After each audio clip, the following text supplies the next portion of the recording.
we'll go here. Bolt, you want to come say hi? Come say hi, babies. This is Bolt. I don't know that you guys have officially met Bolt, but as you can tell, he's a little bit obsessed with his mother. Hi.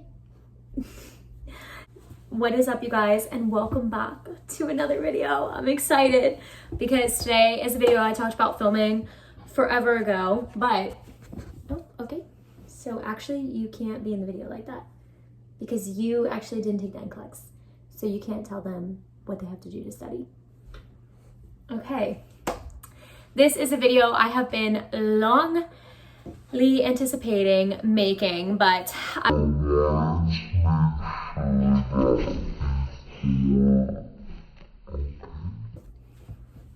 before I filmed this video that I actually had taken and passed my NCLEX RN examination. Okay, so anyway, I wanted to finally come on and share with you guys everything I did to study for the NCLEX and what I would recommend to you guys studying for the NCLEX for the first time, just to kind of give you an idea of what I did to prepare. Having a dog is like having a baby. So if you guys are wondering if you should get a dog, ask yourself if you're ready to get a baby. And I actually got Bolt the week of my NCLEX, which is crazy because I was just feeling some type of way. So he'll be participating in today's video. I apologize. Okay, so things I did to study for the NCLEX. So some background, if you're new here, welcome. Hi, I'm Claudia. I graduated nursing school in March of 2025. I was supposed to graduate in December of 2024.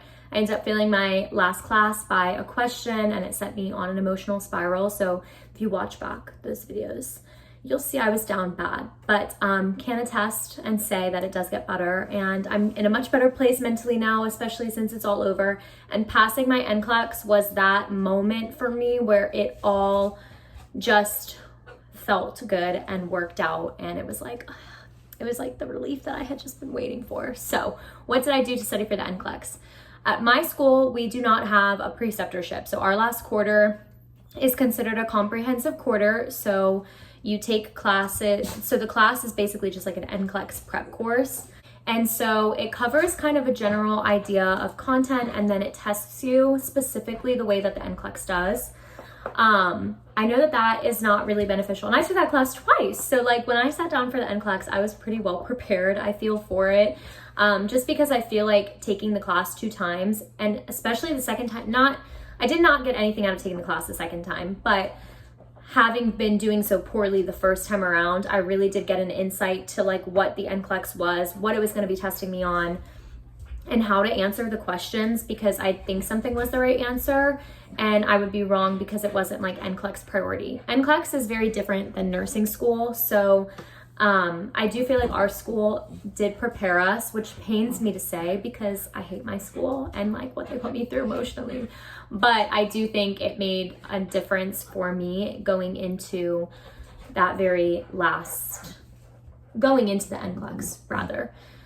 So my number one piece of advice is when you get close to the end of I'm going to attach in the description box a list of all the topics that we went over. So I don't think that you can study for the NCLEX based on content because you can get anything. So it's like, there's just no way to study content. However, if you're kind of like, well, I just want a general review of everything.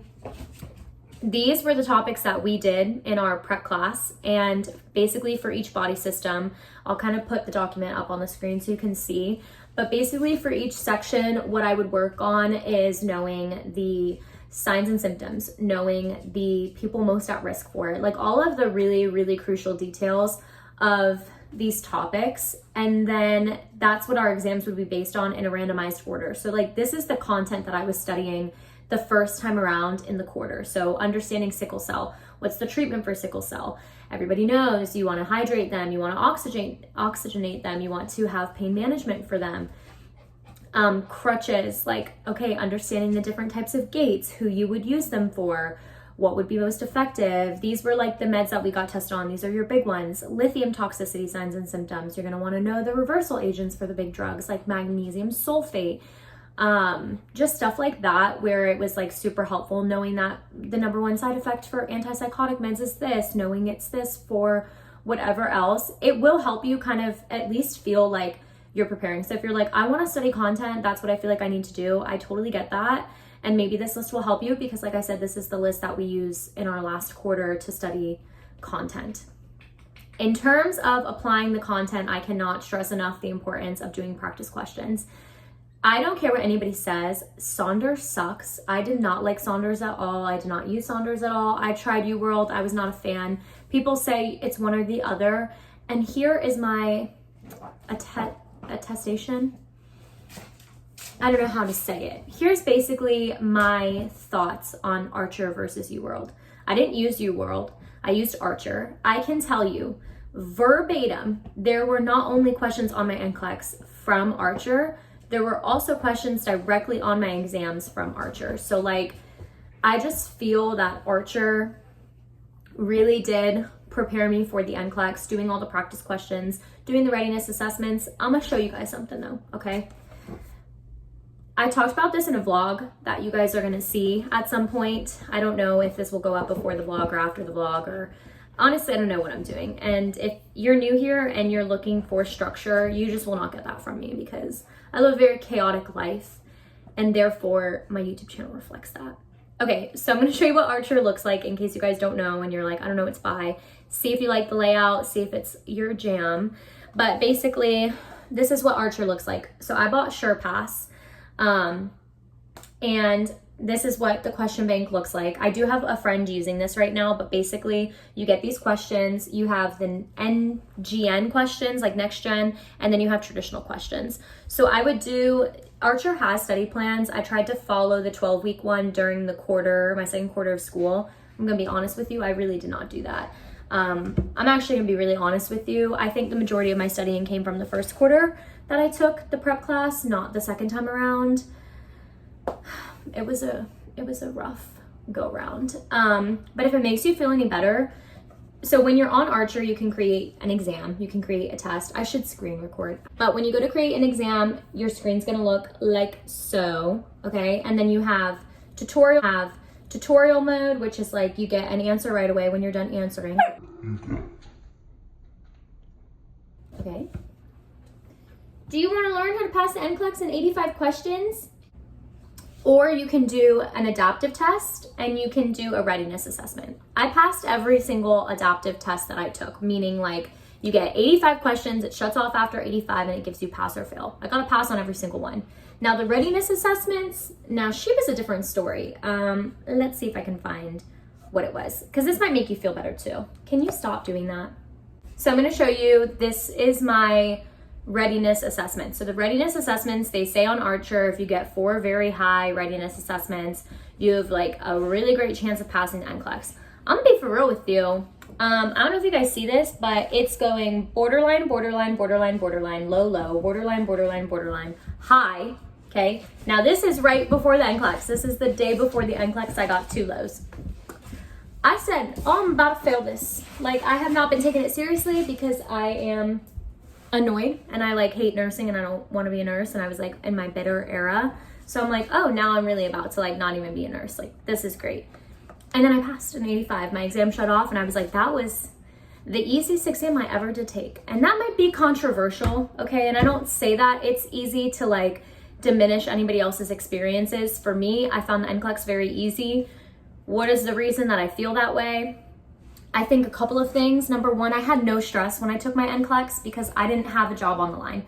Like if I had taken my NCLEX back in, like if I had graduated in December and like I didn't get my sit pass until mid-February, I would have had a lot of pressure on me to sit and take the NCLEX exam and pass in order to start my job. So if you're someone who struggles with testing anxiety, do not put yourself in a situation where you're gonna be stressed out taking the NCLEX, because when you have that in the back of, I knew that if I failed the NCLEX the day I took it, I would still be able to sit and retest for it before I even started my job in July. Because if you guys have been here for a minute, if you're new, I had a job, it started in March. I worked internally there as an applicant. So when everything kind of happened and went down, they moved me to a tech position in the meantime while I was waiting for the residency program to start, because I did an externship went back to a tech, and I've been working as a tech there, and I will not start in the residency program until July, okay? It was devastating, okay? It broke my heart, and I cried a lot about it because I was so freaking frustrated that it wasn't working out for me. But when I sat down, I didn't have any anxiety about the test. I will say you need to prepare yourself because Pearson is not a joke. Like, it will stress you. If you're somebody who already gets testing anxiety, I'm gonna be for real with you. You walk into Pearson. For us, I picked up a number. She called us up one by one. They're doing your little like handprints. They're doing your stand here, pat yourself down, put your hands behind your head. You're like, oh my God, am I going to jail? And it's like, to start an exam off like that is very overwhelming. I feel like if you don't know that that's gonna happen, you might be like, what the heck is happening? So just a little sidebar, something you might wanna keep in mind. But I feel like Archer really helped. I did a lot of readiness assessments leading up to the exam. I tried to take one like every single day, especially like 2 weeks out from my exam. I was taking one every single day. And if I felt really, really bad about them, I would take an adaptive test just to kind of like boost my ego a little bit and be like, okay, like, well, I got to pass on the adaptive test. And like, the adaptive test, to my knowledge on Archer, does kind of like focus a little bit on like your weaknesses. I knew going into, and I'd say really, really, really pay attention to your remediation. So like, for instance, I would do 50 questions a day in a week. So 50 questions on Monday, 50 questions on Tuesday. At the end of the week, after I was done taking the exam, not a readiness assessment, just like a regular exam, I do like 85 questions. When I was done with the exam, I would go through and I would write down all of the things that I got wrong on a piece of paper. And then Archer has the ability where you can go back and you can like redo the test that you got wrong. I would do that, but I would do it at the end of the week, or I would do that test the next day. So it was like, I was constantly trying to refresh my memory of like what was going on and what was happening during the exam. So yeah, that's my other piece of advice, is definitely pay attention to your remediation, because you might not get that same question verbatim on Archer, but you will know the answer on the NCLEX because you'll be like, well, I saw this before. In the explanation for the questions, Archer has so many user-friendly things, videos if you learn that way, follow along sheets. Personally, not a fan of Mark Klemick. If you want to listen to a lecture, listen to the one about test taking strategies. Other than that, I don't think you need him. I know people who listen to Mark K and like they swear by him. I personally I have no beef with Mark K. But like, I'm not gonna stand there and listen to somebody like talk. I could not sit down and like take notes. Like, I tried, you guys. I even got the pre-Mark K notes. I tried to like walk on the treadmill and listen to, like, I just couldn't do it. I was like, I don't know. There's just something about it where I was like, And don't get me wrong, I did listen to the crutches lecture too a little bit, and that did help me. Like, I do know a lot about the crutches. I didn't get a single mobility question on my NCLEX though. I got a little bit of everything on my NCLEX. I didn't have any single one thing. And I would say, like, when you're reading those case studies on the NCLEX, you've got to just read the case study, and you'll be able, in my opinion, my honest opinion, if you really truly just take a second and you breathe, you will know what they were like talking about. Like, the diseases that they picked for the case studies were like super obvious to me. Don't get me wrong, there were some out-of-pocket questions, but I'm just like, you know what? I don't know what this drug is, but dry mouth is a choice. I'm picking dry mouth because it's like, you probably shouldn't have a dry mouth, or like, I don't really know what the answer is, but like, I'm thinking, what is going to make my patient the safest? What is one thing I can do before I leave the room for this patient? Like, it's very, very simple. The NCLEX does not want to know that you know every drug in America. They just want to know that you are going to be able to spot things that are going wrong with your patient, that you are going to understand interventions for your patient, that you're going to understand like what would be contraindicated. All of that really big repetitive stuff you've learned in nursing school is what you're going to see on the NCLEX. Just remember, you've worked so hard to be here and to sit and take this exam, and you deserve every good thing that is coming to you. And if you've put in the work and you've put in the time, like, just take a deep breath, sit down, take a deep breath, and answer the question. And honestly, when you're taking the exam, think to yourself, one thing I can do for this patient before I leave. Like, if you genuinely don't know, what is one thing I could do for this patient? Or just take a second. Like, I wrote down on my scribble mat that they give you, I didn't get any dosage calc. I was straight up writing stuff down. Like, I got a question on prevention. I said, primary, secondary, tertiary. And I went through the answer choices and I said that would be tertiary. So I'd put next to tertiary, that would be answer A. So it's not that because they're asking for secondary. This would be primary, so it's not B because I know that. Like, I wrote on that sheet, you get as many as you want. So just figure out what works for you when you're taking an exam and make the NCLEX. Because it's like, we are not going to be out here getting stressed about this exam when we just went through nursing school. Like, we're just not doing it. It's like, no profession, no exam, no experience in school should be that traumatizing that like we can't even be prepared to take our boards at the end. And if that's the situation, girlfriend, it's probably not you. It's honestly, you got to just reevaluate and figure out really, truly what works for you. And I feel inclined, and like I'm in a position to say this, but like if it doesn't happen for you on the first try, that's okay. And also too, if it goes past 85, do not crash out, because I know plenty of people who went to 150 and they still passed. So you have your freak out moment, get to 86 and be like, oh my God, I'm at 86. How did this happen? And just be like, okay, I need to change the way I'm thinking about these questions because whatever I'm doing is not right. They don't know that I'm a safe nurse right now. And then be like, but I am a safe nurse and I do know how to take care of my patients. And then just readjust. Give yourself a minute and take a deep breath and don't let it get to you. Do not go into the NCLEX thinking you're getting 85 questions. Just don't do it, because then you don't have to worry about the disappointment if you don't get to 85, right? And just, it's all gonna be okay. It's all gonna work out how it's supposed to. And no, I know if you're watching this and you took the NCLEX and you did not pass, I know you are probably devastated, and I'm so sorry that you're going through that, because when I failed my last quarter of nursing school, I literally was ready to jump off of a bridge. It was the worst thing. It took me months to get over it, but I am telling you, it is because like something else is down the line for you and it will happen for you, and you don't want to hear it right now, but one day it really truly will click and make sense. And if anybody told me this January, February, or March, I would have been like, shut up. But there was just one day in April where like I feel like my dreams came true and everything just like lit up, and I was like, okay, this is why this happened, because not only do I have the residency to look forward to, but I actually got, you know, I just reconnected with like my passion, what I love. I got a dream job offer and everything's just been looking up. So I'm praying for you girls and guys, and I hope you guys have the most luck during your NCLEX exam. Know that I'm rooting for you guys. And if you already took your NCLEX or you're about to take your NCLEX, or you're watching this before you take your NCLEX and you pass, please be sure to share the good news with me so we can celebrate being registered nurses together. And as always, thank you guys so much for watching and supporting. I love you so much. It's been one heck of a ride, but I love you. I do this all the time to my students. I like it better like this. Hopefully this is helpful. If not, I'm sorry. Sometimes I'm helpful, sometimes I'm not, sometimes I'm just here.